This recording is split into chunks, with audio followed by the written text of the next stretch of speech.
అక్కడ గెలవడం 4,000 అనేది కూడా ఒక రీజన్ ఏంటంటే డీకే అరుణ అనే ఆమె కూడా కాంగ్రెస్ ఫ్యామిలీ నుంచి వచ్చిన లీడర్. అంటే గతంలో కాంగ్రెస్ లో మంత్రి చేసిరు. డీకే అరుణ గారి కోడలు కూడా కాంగ్రెస్ పార్టీలో ఎమ్మెల్యేగా నిలబడి గెలిచిరు. అక్కడ ఉన్నటువంటి లోకల్ లీడర్లు అంటే గ్రామ స్థాయి లీడర్లు ఆమెను ఓనర్షిప్ తీసుకోవడం వల్ల కాంగ్రెస్ ఓట్లు కొన్ని అటు స్విచ్ కావడం జరిగింది. వాటిని కన్విన్స్ చేసినా కన్విన్స్ కాలేని పరిస్థితి ఉంది. ఎందుకంటే ఆమె స్టేచరు, ఆమె టాల్ లీడరు, ఆమె ఫ్యామిలీ బ్యాక్గ్రౌండ్ అక్కడ కొంచెం ఫెచింగ్ గా చేయడం జరిగింది.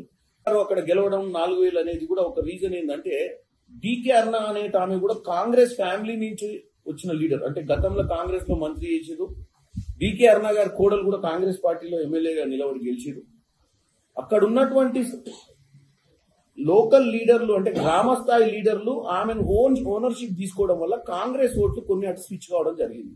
వాటిని కన్విన్స్ చేసినా కన్విన్స్ కాలేని పరిస్థితి ఉంది. ఎందుకంటే ఆమె స్టేచరు, ఆమె టాల్ లీడరు, ఆమె ఫ్యామిలీ బ్యాక్గ్రౌండ్ అక్కడ కొంచెం ఫెచింగ్ గా చేయడం జరిగింది.